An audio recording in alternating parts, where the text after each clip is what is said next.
Conversaciones sobre seguridad nacional y desarrollo. Una serie de podcasts que presenta el Colegio de México y el Instituto Mexicano de Estudios Estratégicos en Seguridad y Defensa Nacionales.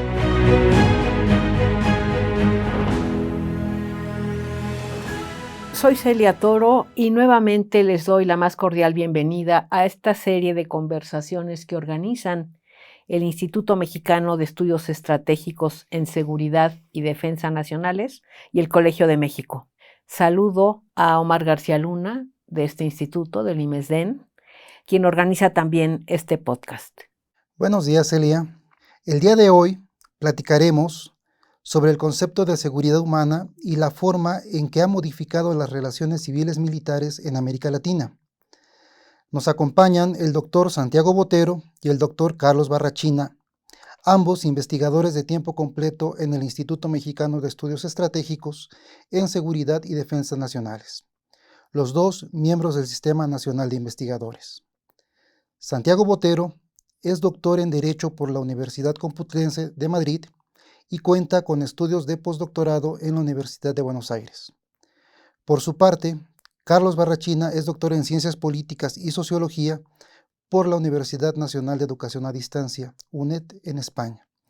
Sean ambos bienvenidos. Sí, muchas gracias por acompañarnos y ayudarnos a entender el concepto de seguridad humana, que es de lo que va el día de hoy, sobre el que ustedes han reflexionado y han escrito.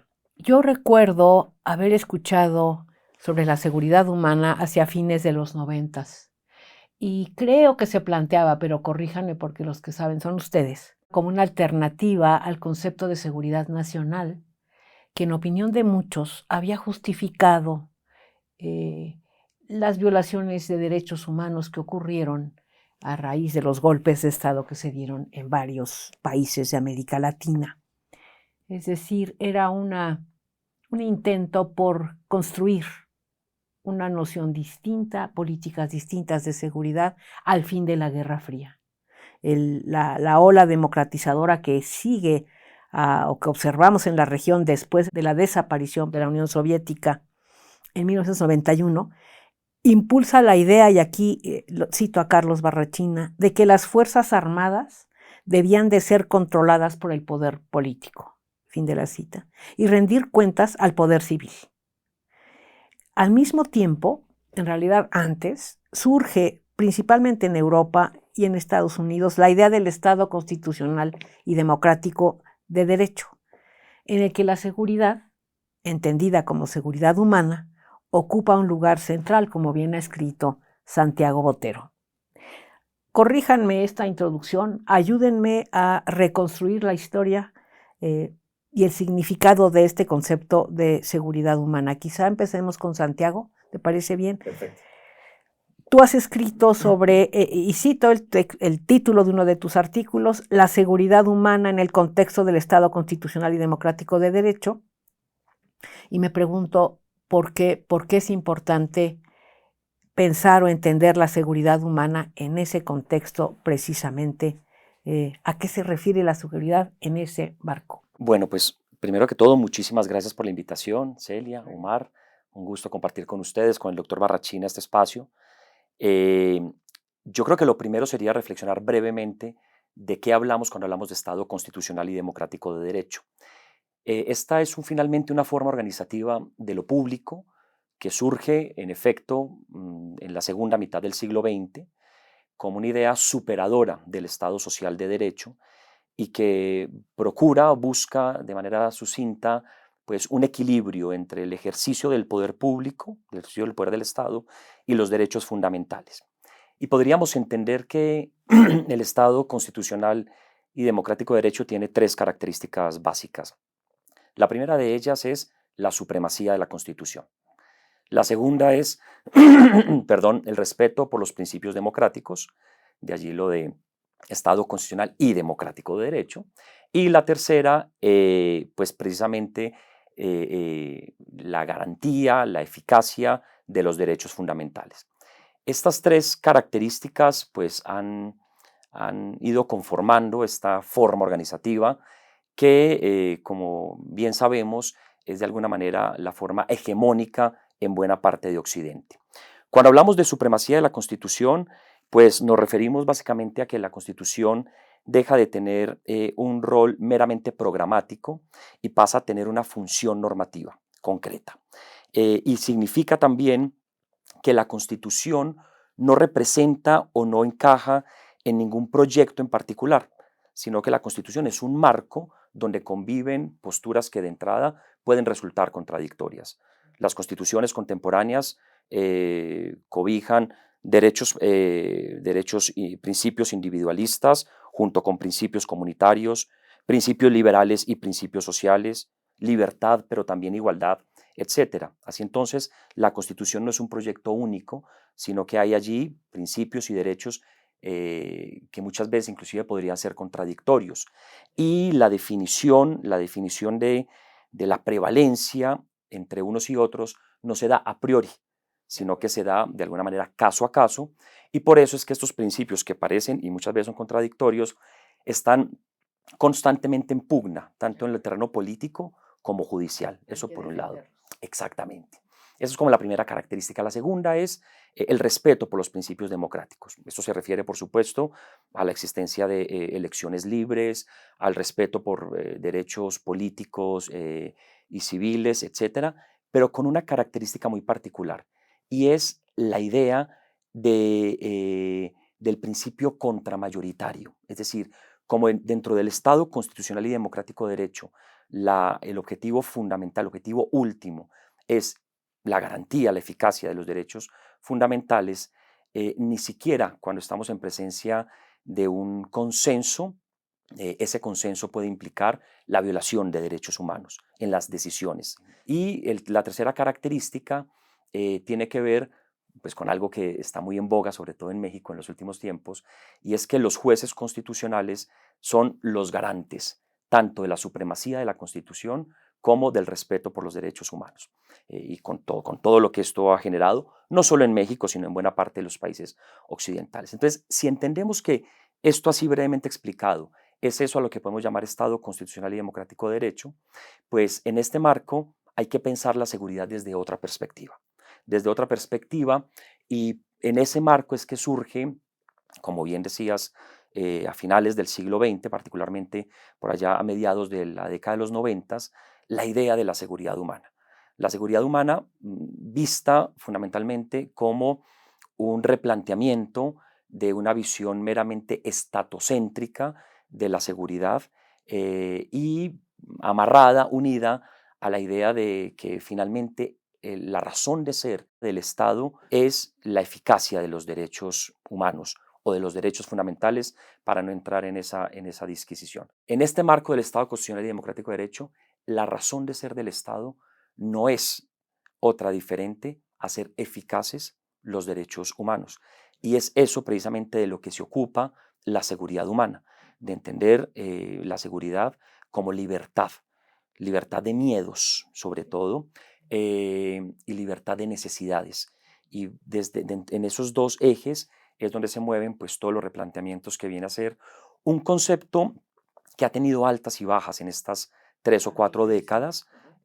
Surgió con muchísima fuerza, podríamos decir que en algún momento perdió como protagonismo, pero me parece a mí que en los últimos tiempos ha como regresado con muchísima fuerza y como decía, esto tiene sentido en una forma organizativa como es el Estado constitucional y democrático de derecho.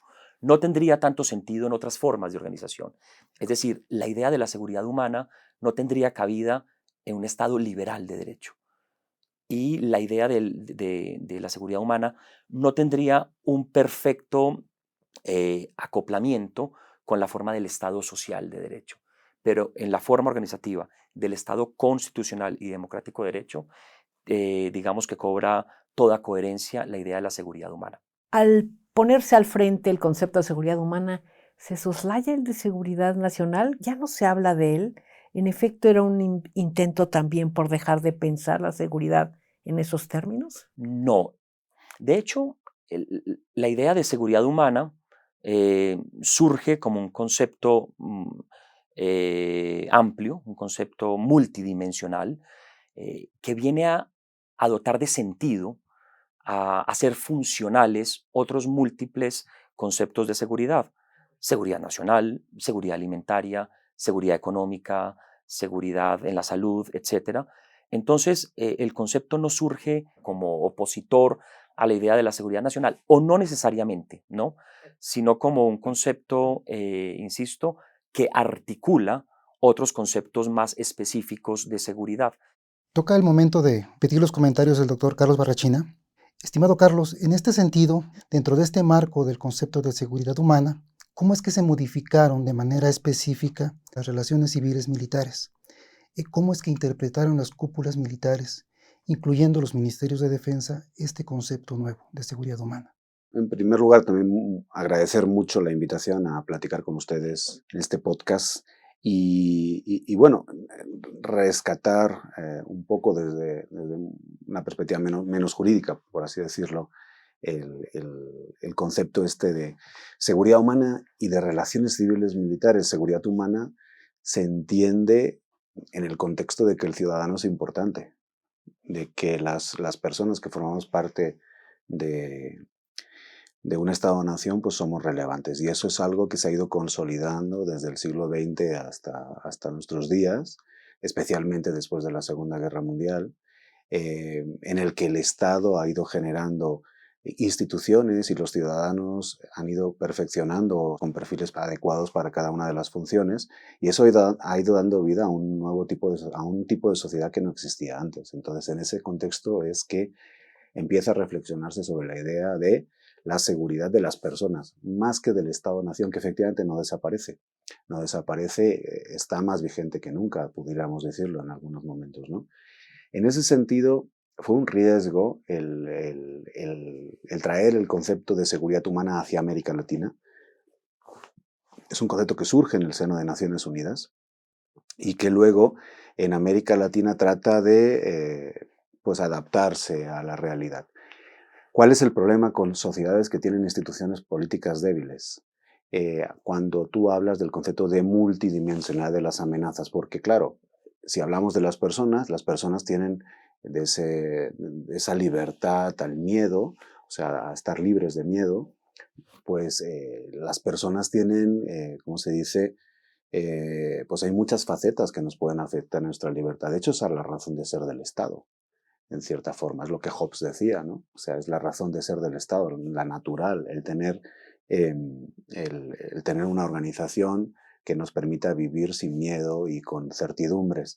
Entonces, cuando en el año 2003, en la Declaración de México sobre la multidimensionalidad de las amenazas, se aprueba que un montón de aspectos que afectan a la seguridad de las personas entran en la agenda de la seguridad hemisférica en América Latina, pues caemos en una situación muy complicada, porque en sociedades con instituciones débiles vamos a tener la tentación de utilizar a las Fuerzas Armadas para desarrollar un montón de funciones. No es que los militares lo entendieran de una forma o de otra, es que la clase política lo entendió de una forma determinada. Lo señalábamos en el año 2006 con Juan Rial en un artículo que publicamos, el riesgo que había de que se securitizase la agenda de desarrollo y que muchas de las respuestas a los problemas de las personas fueran encargados a las Fuerzas Armadas. No porque las Fuerzas Armadas los demandaran, sino porque en sociedades con instituciones políticas débiles a los políticos se les pudiera hacer sencillo. Y eso es lo que ha pasado. Los ministerios de defensa, eso no se consolidó. Había una idea de que efectivamente se democratizara el sector defensa en los años 90, justo al mismo tiempo que surge el concepto de seguridad humana, se democratizara el sector defensa en América Latina, se crearan ministerios de defensa, se hablaran de libros blancos de defensa como instrumentos de transparencia, se discutiera en los parlamentos de una forma libre las políticas de defensa de los países, pero eso se interrumpió con la caída de las Torres Gemelas, con el surgimiento de la idea del terrorismo y también con una situación que nos ha desbordado de una forma dramática en toda la región. Vivimos una crisis de inseguridad absolutamente espectacular desde el final de la Guerra Fría, que va creciendo con la consolidación del crimen organizado. Esa debilidad de los estados, esa falta de respuestas, de no saber responder, lo que ha provocado es que las Fuerzas Armadas hayan sido requeridas para un montón de funciones y que al mismo tiempo hayamos ido debilitando a la administración pública. Y todas esas capacidades que fueron adquiriendo los ciudadanos, esos perfiles profesionales para gestionar determinadas funciones, pues se han ido perdiendo, o incluso hemos llegado a la idea de que todos los ciudadanos latinoamericanos prácticamente son un conjunto de corruptos que son incapaces de gestionar sus sociedades, y entonces que la institución más confiable, más segura y más aceptada por la sociedad, pues es las Fuerzas Armadas. ¿Por qué? Porque no deja de existir una cultura política militarista.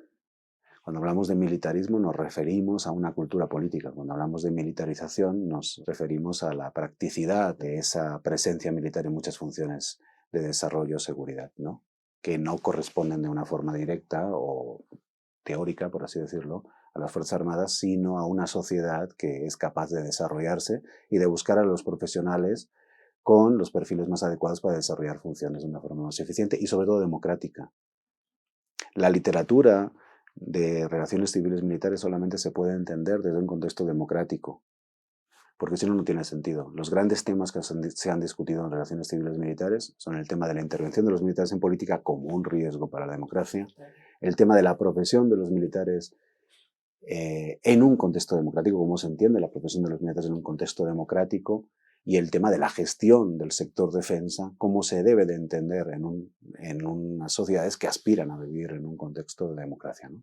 Bueno, y entonces, si es así, si esas son las consecuencias políticas, ¿hay consecuencias en el ámbito normativo, Santiago? ¿Se ha traducido este concepto y su práctica? Porque lo que me dices es que se ha empleado como seguridad multidimensional, en la que seguridad me suena a militares, en la que no encuentro quien se encargue de todo lo que amenaza mi existencia y recurro a ellos en ausencia de una institución de Estado que se encargue de los múltiples asuntos que nos aquejan de manera muy, muy especial, el de la delincuencia organizada, que como bien dices, ha rebasado todo lo que jamás imaginamos. Bueno, ¿tuvo alguna consecuencia normativa? ¿Se incorporó a derecho interno, a tratados, acuerdos que hemos suscrito para adoptar este concepto y las políticas que se derivan de una idea así? Bien, pues mira, desde una perspectiva de hard law, de derecho duro, la respuesta sería negativa, salvo algunos ejemplos que si quieren ahorita lo comentamos en algún país en particular. No existen en un sentido estricto normas jurídicas relacionadas con la seguridad humana. Lo que sí existen, como bien decía Carlos, pues son numerosos documentos de Naciones Unidas que podríamos englobar con algunos bemoles, pero podríamos englobar en la categoría de soft law, derecho blando, derecho suave, que sirven en buena medida para marcar pautas, pero no desde una perspectiva de derecho duro, insisto. Un ejemplo de ello es un manual de Naciones Unidas que lleva por título Un enfoque integrado para la consecución de los objetivos de desarrollo sostenible y que se refiere en particular a la aplicación del enfoque de la seguridad humana a los programas y planes nacionales. Entonces son pautas. Sin embargo, habría que entender que en el contexto del Estado constitucional y democrático de derecho, cuya razón de ser es la eficacia de los derechos humanos, pues tendríamos que entender que el marco jurídico de la seguridad humana es el marco jurídico de los derechos humanos. Y en esta medida sí que tenemos pues un marco jurídico duro, tanto a nivel interno como a nivel internacional. De hecho, reformas como la que se vivió en México en el año 2011 al artículo 1 de la Constitución, que es solo una muestra más de los cambios que ha habido en ese sentido en todo Occidente, en cuanto a la incorporación de una nueva visión de los derechos humanos dentro del quehacer del Estado, pues nos dan cuenta de la importancia que tiene esta visión ampliada de la seguridad, y esto por supuesto se complementa con un marco amplísimo de tratados internacionales referentes a los derechos humanos, buena parte de ellos suscritos e incorporados al ordenamiento nacional. En el año 2011, en México se modificó el artículo 1 de la Constitución Política con múltiples consecuencias, múltiples efectos. Uno de ellos, insisto, pues la idea de la dignidad humana como fundamento de los derechos humanos y la idea de que eso a lo que llamamos derechos humanos no son, digamos, concesiones que hace el Estado, sino que son una serie amplia de prerrogativas que son naturales a los seres humanos, es decir, que son previas al reconocimiento que hace el Estado. Y como te decía, esto no es un caso aislado, el de México. De hecho, podríamos decir que México llega un poco tarde a esta tendencia, porque esto ya se venía verificando en otros países, particularmente latinoamericanos, desde la década de los 90 del siglo pasado, por razones políticas y, digamos, algo típico en este tipo de tendencias, pues México llega hasta el año 2011. Entonces, esta modificación del artículo primero viene a generar una nueva visión de cuál es el rol del Estado respecto de la garantía y la eficacia de los derechos humanos. Y es allí donde cobra sentido el concepto de seguridad humana para marcar el derrotero de lo que hace el Estado o de lo que debe hacer el Estado. Entonces, en el ámbito interno lo podríamos ver en esa perspectiva. Sin embargo, como te decía, hay un caso en particular muy interesante, que es el del Ecuador. Ecuador, a ver, Ecuador y Bolivia tienen constituciones políticas, digamos, de avanzada. La constitución del Ecuador es de 2008, la constitución de Bolivia es de 2009, y hoy en día son como puntos de referencia ineludibles para los estudiosos del derecho constitucional por el tipo de decisiones que allí se tomaron en ese momento.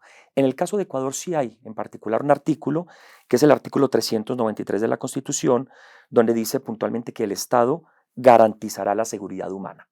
Y luego lo desarrolla diciendo como algunos principios en torno a los cuales se debe garantizar la seguridad humana. Entonces, ese es como un ejemplo muy, muy particular de incorporación del concepto en el ámbito normativo desde una perspectiva de hard law, de derecho duro, en el ámbito constitucional de un país latinoamericano. Sin embargo, aquí en el caso de México me ha llamado a mí la atención poderosamente y para bien que en la reciente ley de Humanidades, Ciencia y Tecnología, publicada recientemente en el Diario Oficial de la Federación, se habla específicamente de la seguridad humana como uno de los frentes desde los que se debe abordar pues, el desarrollo en ciencias, humanidades y tecnología. De tiempo atrás viene concebida la seguridad humana como uno de los pronaces de los programas nacionales estratégicos, pero ahora ha quedado, digamos, contemplada desde el ámbito propiamente legislativo. Por eso decía al comenzar que tengo yo la impresión de que la cuestión de la seguridad humana ha cobrado y tiende a cobrar nuevamente relevancia en México. Regresando a la idea de las transiciones a la democracia que se dio tanto en América Latina como en general en la región iberoamericana, Carlos, ¿pudieras platicarnos un poquito de cuál fue el papel de las Fuerzas Armadas dentro de estos procesos de transición a la democracia, tanto en su momento, en la década de los 80s, 90s del siglo pasado, como hoy día? ¿Qué papel están jugando las Fuerzas Armadas dentro de este contexto de fortalecimiento o no de las democracias en la región? Pues ha sido muy variado porque cada sociedad es totalmente diferente y además los tiempos son totalmente distintos. A mediados de los 70, a principios de los 80, en el caso de España, por ejemplo, que siempre se agarra como uno pues de los ejemplos que salieron bien, Sí, por así sin decirlo, duda. aunque no se sabía cómo iba a salir, pero que salieron bien, pues las Fuerzas Armadas paradójicamente hicieron un acompañamiento, hicieron de árbitro de todo el proceso de transición política. Los servicios de inteligencia estuvieron absolutamente detrás del proceso de transformación política. El vicepresidente primero del gobierno era un militar. Entonces, el propio rey de España era un militar y entonces eso ejercía una serie de poder moderador sobre las políticas de negociación entre unos y otros, ¿no? La legalización del Partido Comunista fue posible en el año 77 precisamente porque el rey de España avaló esa situación y le dijo a los militares que se estuvieran tranquilos, ¿no? Pero al mismo tiempo se legalizó la bandera española como se entiende ahora, no la republicana que quería el Partido Comunista y fuerzas de izquierdas.